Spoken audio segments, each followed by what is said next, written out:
Channel Rajput physics. आज 11th का topic लेते हैं। 11th के टॉपिक में यूनिट्स एंड मेजरमेंट्स के अंतर्गत हम देखेंगे डायमेंशन फार्मूला, विमी सूत्र। विमी सूत्र के बारे में आज डिस्कस करेंगे। इसको हमेशा हर जगह विमी फार्मूला, विमी सूत्र को पूछा जाता है, डायमेंशन फार्मूला को पूछा जाता है। तो ये कैसे बनता है, किस प्रकार से इसमें होता है, इसको हम चेक करते हैं। तो सबसे पहले इसके डेफिनेशन देखिए। विमी सूत्र होता है क्या है, डायमेंशन फार्मूला होता है क्या है। तो डायमेंशन फार्मूला क्या है, विमी सूत्र ये है कि कुछ मूल राशि मूल मात्रक होता है और कुछ व्युत्पन्न मात्रक होता है। तो व्युत्पन्न मात्रक को मूल मात्रक में संबंध दर्शाने वाले सूत्र को विमी सूत्र कहते हैं। व्युत्पन्न मात्रक को मूल मात्रक से संबंध दर्शाने वाली जो फार्मूला है, सूत्र है, उसे हम विमी सूत्र या डायमेंशन फार्मूला कहते हैं। जैसे एग्जांपल के तौर पर इसमें हम लोग देखे हैं टोटल एसआई यूनिट में 7 मूल राशियां होती हैं। तो उन 7 मूल राशियों को एक कैपिटल लेटर में यूज करते हैं। जैसे एग्जांपल के तौर पर लंबाई को अगर हम देखें, लेंथ को अगर देखें तो लेंथ को कैपिटल एल से डिनोट करेंगे, ठीक है। द्रव्यमान, मास को अगर हम देखेंगे तो कैपिटल एम से, समय इसको कैपिटल टी से, ठीक है। और इसके बाद जो आता है जैसे ताप है, ताप को केल्विन के से या थीटा से डिनोट करते हैं, ठीक है। इसके बाद आप आता है विद्युत धारा, विद्युत धारा को एम्पियर से, ज्योति तीव्रता, ज्योति तीव्रता को CD, कैपिटल CD, इसको पूरा ही ले लेते हैं CD, इस प्रकार से यूज करते हैं। तो बेसिकली यहाँ पे 3 चीजों का ज्यादा उपयोग होता है और इसका क्रम होता है, पहले मास को लिखेंगे, द्रव्यमान को, फिर लेंथ को, फिर टाइम को। इसका क्रम है, ये फर्स्ट में आ जाएगा, ये सेकंड में आएगा, ये थर्ड में आएगा। इसके बाद अगर ये नीचे का कुछ फार्मूला आता है, उस सूत्र से संबंधित रखता है, तो उसको रखते हैं। तो मुख्य रूप से 3 बेसिक चीज है, मास, लेंथ एंड टाइम। इसी से बना होता है विमी सूत्र। जैसे फॉर एग्जांपल हम ले लेते हैं, किसी का क्षेत्रफल अगर आपको निकालना है, क्षेत्रफल एरिया निकालना है, तो अपने को पता है क्षेत्रफल बराबर लंबाई गुणित चौड़ाई होता है, length into base equal to area. तो एरिया का हम विमी सूत्र कैसे बनाएं, विमी फार्मूला कैसे बनाएं। तो देखिए एरिया के लिए अगर हम देखें, लेंथ जो है, लेंथ को नापने के लिए हम किसका यूज करेंगे, एल का, ठीक है। लेंथ का हम यूज करेंगे एल। फिर उसके बाद ब्रेथ यानी चौड़ाई नोट करना है, तो उसको भी हम नापेंगे ही। तो नापेंगे किस भौतिक राशि से नापेंगे, तो निश्चित है लंबाई से ही नापा जाएगा। तो सेकंड चौड़ाई को भी हम एल से लेंगे। तो दोनों का जो मूल मात्रक है वो लंबाई है, मूल मात्रक है वो मीटर के रूप में लंबाई है। तो क्षेत्रफल का क्या होगा, क्योंकि ये व्युत्पन्न है, 2 मूल राशियों से बना हुआ है, तो इसको हम देखेंगे तो एल स्क्वायर होगा। तो एल स्क्वायर लिखना ठीक नहीं है। डायमेंशन फार्मूला को मुख्यतः इस प्रकार से लिखा जाता है, इसको एक कैपिटल बॉक्स में रखते हैं, ठीक है, ब्रैकेट में, कैपिटल ब्रैकेट में यूज करेंगे। इसमें पहले m को लिखेंगे, m का इसका एक निश्चित पावर होगा, है ना, m का 1 घात, l का b घात और t का c घात। इसके अलावा और कोई राशि है तो इसके आगे लिखते जाएंगे। तो ये विमी सूत्र है, जहां पर a b c इसका पावर है, या विमा, इसमें विमा कहा जाता है, डायमेंशन है उसका, ABC जो है डायमेंशन है। तो क्लियर हो गया। इस प्रकार से हम विमी सूत्र लिखेंगे। तो यहाँ पर केवल h स्क्वायर है, बाकी m और t तो है नहीं। तो इसको लिखने के लिए हम यहाँ पर, चूंकि m नहीं है तो m का 0 पावर होगा, l का स्क्वायर और t का 0 पावर। तो इस फॉर्म में लिखेंगे इसका डायमेंशन फार्मूला। आप l स्क्वायर लिखकर छोड़ देंगे तो ये गलत हो जाएगा, ठीक है। तो ये आपका सही तरीका है डायमेंशन फार्मूला लिखने का, ठीक है। तो चलिए कुछ बेसिक डायमेंशन फार्मूला और देख लेते हैं। चलिए अब इसको हम आयतन निकालते हैं। आयतन के लिए क्या होगा, लंबाई गुणित चौड़ाई गुणित ऊंचाई। ये फॉर्मूला है length into breadth into height. तो लंबाई के लिए हम नापेंगे L से, चौड़ाई को भी L से नापेंगे और ऊंचाई को भी L से नापेंगे। तो इसका क्या होगा, L क्यूब हो जाएगा। L क्यूब हो गया, दैट मींस अब L क्यूब है तो इसको हम इस फॉर्म में लिख नहीं सकते, इस फॉर्म में लिखेंगे। सही फॉर्मूला यही है। तो सही फॉर्मूला क्या होगा, m0 L क्यूब और T0 इस फॉर्म में लिखेंगे। तो ये है आयतन के लिए यानी वॉल्यूम के लिए डायमेंशन फॉर्मूला है। सिमिलरली अब हम आगे और देखते हैं, जैसे ये दो हो गया फर्स्ट एंड सेकंड। फिर अब आगे देखें, अगर हम इसमें किसी घनत्व को निकालना चाहते हैं, डेंसिटी अगर निकालेंगे, डेंसिटी का मान क्या होता है, डेंसिटी इक्वल टू होता है द्रव्यमान बटे आयतन। तो किसी का घनत्व निकालेंगे तो density equal to mass upon volume ये निकलता है।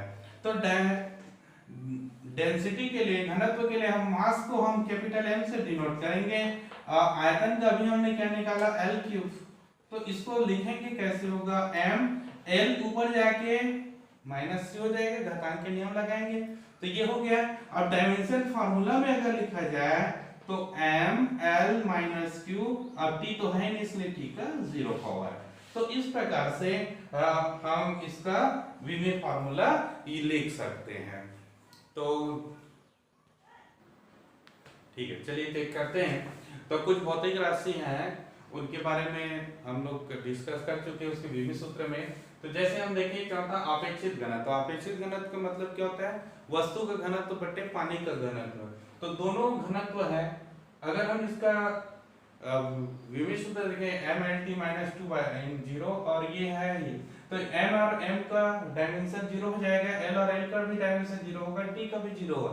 यानी सभी वैल्यू का अगर डायमेंशन 0 है तो इसको हम विमाहीन राशि या डायमेंशन लेस कहते हैं। ठीक है, तो ये विमाहीन राशि होता है जिसका कोई डायमेंशन नहीं होता, वो विमाहीन राशि है। कोई घात नहीं होता, वो विमाहीन राशि कहलाता है। ये इसमें कोई मात्रक नहीं होगा, है ना। तो ऐसे बहुत सारे विमाहीन राशि जिसमें 4-5 आपको मिल जाएंगे 11th के इस टॉपिक में। तो ये विमाहीन राशि, इसके बाद आगे अगर हम देखें तो विकृति जो है वो भी विमाहीन राशि होता है। ठीक है, तो चेक करते हैं। फिर इसके बाद जैसे वेग निकाले दूरी बटा समय, तो लेंथ अपॉन टाइम। तो लेंथ को L और ये LT - 2, तो M को इंक्लूड करना ही है तो M0 LT - 2। इसका SI में मात्रा देखें तो मीटर सेकंड का -1 या मीटर पर सेकंड बोला जाता है। तो सिमिलरली इस प्रकार से आपको सभी राशियां मिल जाएगी। अब हम यहाँ पे बल का देखेंगे तो बल बराबर द्रव्यमान गुणित त्वरण होता है, मास इनटू L। त्वरण निकल चुका है, ये हुआ। इसका मात्रक होगा किलोग्राम मीटर सेकंड का -2 पावर। ठीक है, लेकिन इसको न्यूटन कहा जाता है, त्वरण न्यूटन कहा जाता है क्योंकि न्यूटन ने इसको ऑब्जर्व किया था। तो उसके सम्मान के लिए इसको न्यूटन दे दिया गया इसका फार्मूला। ठीक है, तो उसी प्रकार यहाँ पे कार्य के लिए देखो बल गुणित विस्थापन होता है। तो बल का ये फार्मूला है, विस्थापन यानी L लंबाई से है, तो इस प्रकार से डायमेंशन फार्मूला होगा जिसको हम जूल कहेंगे। सिमिलरली शक्ति को वाट कहा जाता है। तो ठीक, तो इसी प्रकार से विमीय सूत्र है आपके बुक्स में और बहुत सारे हैं, तो उनको आप देख लेंगे। अब हम आगे देखते हैं विमीय सूत्र का उपयोग। तो देखिए डायमेंशन फार्मूला के बाद हम देखते हैं उसका यूज, इसका एप्लीकेशन देख लेते हैं। इसका उपयोग क्या है, एप्लीकेशन ऑफ डायमेंशन फार्मूला, विमीय सूत्र का अनुप्रयोग। तो विमीय सूत्र का उपयोग क्या है तो देख लेते हैं। सबसे पहला उपयोग है भौतिक समीकरण की शुद्धता की जांच करना। यानी कोई समीकरण आपको दिया हुआ है वो सही है कि गलत है, हम इस डायमेंशन फार्मूला से विमीय सूत्र से चेक कर सकते हैं। तो to check the correction of physical equation. ठीक है, तो ये हम स्टार्ट करते हैं। चलिए हमारे पास दो इक्वेशन है, इस समीकरण है, क्या ये समीकरण सही है कि गलत है, इसको हम यहाँ पे चेक कर सकते हैं। तो चलिए स्टार्ट करते हैं। तो पहला इक्वेशन है S = ut + ½ at²। ये दिया हुआ है, जहां पर S जो है वो विस्थापन है, डिस्प्लेसमेंट, U जो है प्रारंभिक वेग है, T टाइम है, A एक्सेलरेशन है, त्वरण है। तो इन ये सभी आपको बता दिया जाएगा। तो S है विस्थापन, तो इसका विमीय सूत्र अगर हम देखें तो m l t0 ये हो जाएगा। दूसरा u है प्रारंभिक वेग है, प्रारंभिक वेग तो वेग ही होता है, that is m l t-1, इसका विमीय सूत्र हो जाएगा। a जो है त्वरण है, अब त्वरण का विमीय सूत्र होता है m l t-2, ठीक है, ये विमीय सूत्र के रूप में। अब बचा क्या है, टाइम, टाइम को t से हम डिनोट करेंगे, तो t जो है वो समय है, समय अंतराल है या समय, तो इसको हम m not l not t ये हम यूज करेंगे। तो इस प्रकार से ये हमें विमीय सूत्र तो मिल चुका है। अब हम चेक करते हैं ये सही है कि गलत है। तो सबसे पहले लेफ्ट हैंड साइड में अगर हम देखें, लेफ्ट हैंड साइड में s है तो इसका विमीय सूत्र क्या होगा, तो विमीय सूत्र क्या है s का, m not l t not ये होता है इसका विमीय सूत्र। अब इसका विमा लिखें तो विमा यानी इसका घात, डायमेंशन को अगर हम चेक करें तो इसका डायमेंशन है 0 1 0 है, ठीक है। तो ये हो गया लेफ्ट हैंड साइड की विमा। अब हम राइट हैंड साइड में चलते हैं, तो right hand side equal to है ut plus half at square, ut plus half at square. तो यहां से हम राइट हैंड साइड में जाएंगे, u का अब हम विमीय सूत्र के रूप में लिखें, विमीय सूत्र के रूप में इसका यूज करें तो u जो होता है, u का विमीय सूत्र है m नॉट l t-1 और उसके बाद है t, तो t को कैपिटल T का यूज कर लेते हैं। अगर आप नॉट को नहीं लिखेंगे, जो जिसमें 0 पावर है उसको नहीं लिखेंगे तो भी चलेगा, है ना। तो अब यहां से हम देखें तो इसमें एक राशि आ जाता है 1/2, 1/2 जो है ये विमाहीन राशि है, अदिश राशि है, अचर राशि है,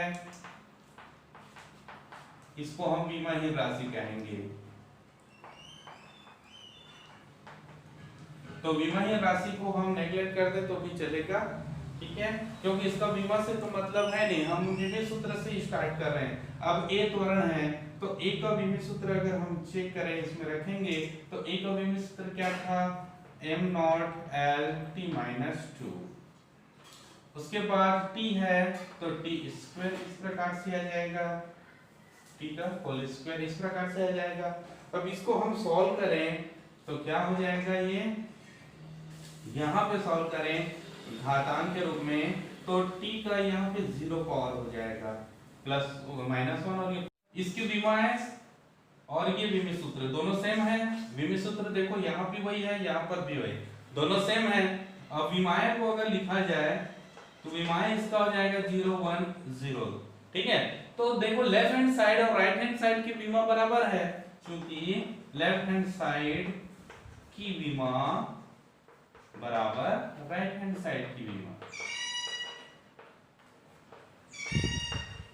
तो दोनों पक्षों की विमा बराबर है, मतलब ये समीकरण शुद्ध है। अतः यह समीकरण शुद्ध है, यह सही है, ठीक है। तो ये क्वेश्चन कंप्लीट होता है फर्स्ट, यानी ये कोई भी समीकरण दे दिया जाए तो आप डायमेंशन फार्मूला का उपयोग करके दो शुद्धता की जांच कर सकते हैं। तो पहला क्वेश्चन कंप्लीट। अब हम दूसरा क्वेश्चन को करते हैं, t = 2π√4l/1g, जहां t जो एक सरल लोलक के आवर्त काल है, सिंपल पेंडुलम के पीरियोडिक टाइम निकालने का एक फार्मूला है। तो सरल लोलक का आवर्त काल t, लंबाई प्रभावकारी लंबाई l और गुरुत्वीय त्वरण g है, इन तीनों में संबंध ये होता है। इसी को सही है कि गलत हमें चेक करना है। तो चलिए देखते हैं, t जो है आवर्त काल है, इसका विमीय सूत्र हो जाएगा m not l not t, लंबाई l है तो m नॉट l t हो जाएगा, ठीक है नहीं, और गुरुत्वीय त्वरण का होता है m का घात 0 l t-2, तो ये विमीय सूत्र हो गया। अब इसमें हम स्टार्ट करते हैं लेफ्ट हैंड साइड से। तो लेफ्ट हैंड साइड में रखा गया है t, जिसका विमीय सूत्र होता है विमीय सूत्र है m नॉट m का घात 0 l का घात 0 और ये t। विमा अगर हम लें, विमाएं के रूप में लिया जाए तो इसकी विमाएं हो जाएगा 0 0 1। अब यही विमा राइट हैंड साइड की होनी चाहिए, तो हम राइट हैंड साइड में चलें तो राइट हैंड साइड में क्या है 2 pi root over l upon g। यहां से देख लीजिए 2 पाई जो है वो अचर राशि है, अचर है मतलब ये विमाहीन राशि है, ठीक है, अचर है अर्थात विमाहीन राशि है। तो इसका इस फार्मूला से कोई लेना देना नहीं है, मतलब विमान के रूप में इसमें लेना देना नहीं है, इसलिए इसको हम अलग कर लेते हैं। तो रूट ओवर l का विमीय सूत्र हो जाएगा कैपिटल L, g का हो जाएगा l t माइनस 2। हम यहाँ पे जीरो घात वाले को नेगलेक्ट कर देते क्योंकि उसकी वैल्यू 1 होता है, ठीक है।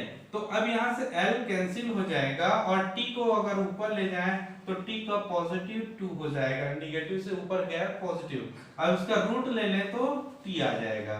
अब विमीय सूत्र के रूप में लिखें तो विमीय सूत्र के रूप में अगर इसको लिखें तो m नॉट m का घात 0 l का घात 0 और ये t हो जाएगा। तो विमाएं अगर लिखा जाए तो विमाएं हो जाएगा 0 0 1।